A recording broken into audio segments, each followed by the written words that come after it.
I do agree that easy inputs lowers the drop. I agree with that. But what about the now? Because you have to understand, everybody is like stuck with what it is, right? Are you going to be casual forever? What's going on, guys? We are back today. We're going to talk about something that I think is very important to talk about. Does easy inputs and taking away motion controls actually bring new players in, especially players that never tried a fighting game before? It's a lot of perspective that I feel like we don't really take the time and kind of reflect on. If there's anything I probably forgot, make sure you guys leave it in the comment section below so I can just read and just kind of learn and understand. But I'm going to go ahead and talk about my take on it. So make sure you guys enjoy. Sit back, relax, hit that like button, and let's enjoy the video. We have some more topics to talk about, man. So like, there's been a lot of things going on, a lot of talking, a lot of spitting, you know what I mean? People keep saying easy inputs bring in more players to fighting games. Anyone have any example of this being true? Man, this is a really good question.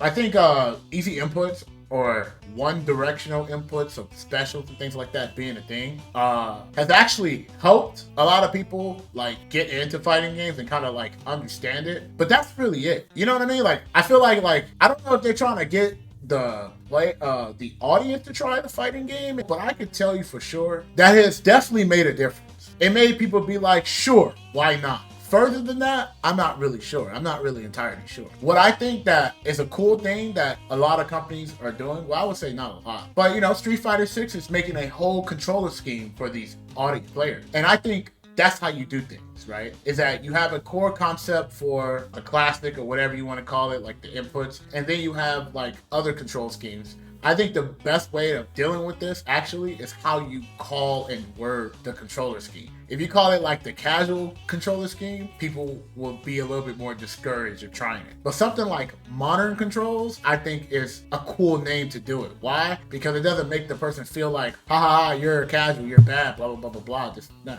So I think the naming of how you design these new control schemes is what actually encouraged people who fit that category to like do it, you know? Stylish and technical wasn't the best. Yeah, see? Stylish and technical wasn't the best, so I agree on that. Yeah, it wasn't the best. But hence why no one even knew about it when they even played Guilty Gear Rev. Wait, Dragon Ball FighterZ does easy input? Really? I didn't know about this. But you know what's funny? I think Dragon Ball brought a lot of people into fighting games and there was no easy input. I feel like Dragon Ball actually did a lot. Maybe it was the IP that carried it. You could argue that. And I wouldn't disagree with that. I wouldn't be like, you're wrong. But even though the people stuck around, people actually played Dragon Ball. But let me ask you this. Do you truly believe that if Smash Brothers was on like some Guilty Gear energy,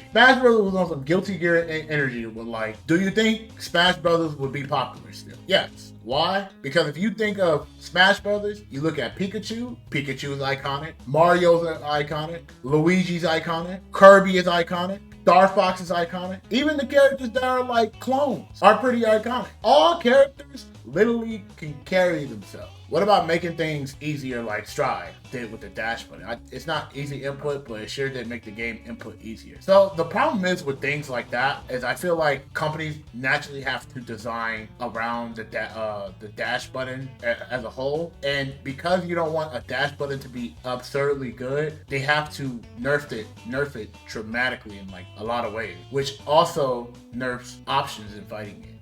I don't think having a dash button is bad, but I think it should only do the dash button, you know? The problem was people said they had a hard time like air dashing, right? So how do we get from air dashing to back dash? I just think that when you have to balance something around that, it takes away a lot of the things that made certain of the aspect like really good. But it sucks because when you make a fighting game balance around that, there's a lot of like changes in just how things work. Like, it's easy to anti-air majority of the characters in Strive. Why? Because the air dash leaves you in such a big, vulnerable state. But the air dash was designed for people who have a hard time anti-airing. So they slowed the game down, right? For them to like learn how to anti-air. But that naturally just nerfed like air dashing as a whole. So I'm like, was that really like the concept that it was intended to be? Or like, you know, did they not think about like what happens when these guys learn how to anti-air? I feel like most games that are designed like this, once they hit the criteria of like, all right, players, new players, casuals, whatever, they finally got the sauce of the game, then it's like, now we never get to there's never like a stage after.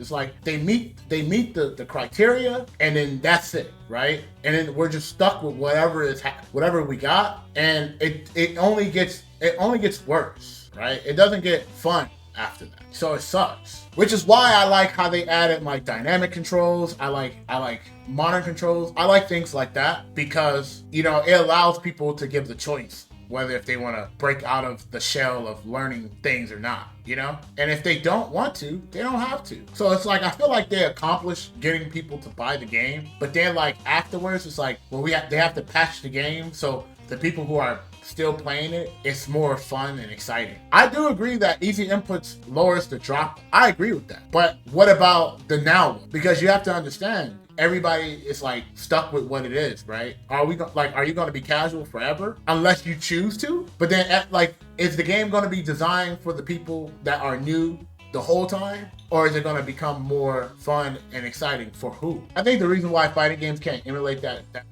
is because League of Legends is a game that is not going to be like a League of Legends 2, right? League of Legends it's one game, and it's just going to keep updating and updating and updating and updating and updating, right? I think for fighting games, when you design one fighting game, there's another one that's going to be coming out, right? You're not going to be stuck on one genre for that long. But I think the way League of Legends do encourage casuals, I think they should take that, in my opinion. I think Capcom made it where modern controls is legal for Street Fighter 6, if I'm not mistaken. Correct me if I'm wrong, chat. And I think that's okay. I actually don't think that's bad. Now, if you tell me dynamic controls should be legal, no. But, and the reason why I don't think dynamic controls should be legal is because if you're at that point in fighting games, at that level of fighting games, your logic or your thought process isn't to compete to begin with. Like, you're not supposed to really be competing if you're in dynamic controls, because you're just trying to just hit buttons and have fun. You're not even at a point where you're trying to like fly over the world and do something. And at least you can at least go to modern control. I think that's fine. I think the Street Fighter approach is actually what I would like for all fighting games. Have both controls and make them viable. Obviously, modern has its weakness, but you're still able to like compete and work with what you have. And I think people will be impressed at the same time. Wow, he's doing it without these buttons that are actually good. How interested are you in seeing user data about control scheme preference in Street Fighter 6? Damn, that's scary. I'm down to see the data. I'm 100% down to see that data though. But damn, you think companies being like, damn man, mad people just play on this? Why do both, you know? Crazy, bro. I feel like easy inputs take away the fun practice of the game. Well, that's the thing. It's like, it's not supposed to really, like, not everybody, sitting in training mode is not for everybody. You don't ever want to play a game where you feel like you have to do certain things. If people just want to come and just play, hit buttons because they don't got time, they just want to press stuff and have fun, you know, let them do it. Same thing like Granblue did, you know, they made easy inputs as part of like the game, and they played around it, and it's still a fun game. I still think Granblue is a great game. Sucks what happened with the pandemic, but here we are. You know, I also think about things like this, but like, I feel like these controls probably help for people who, like, you know, for example, are like disabled. And I was like, this is actually a probably good big thing and big important things why they're trying to bring that, because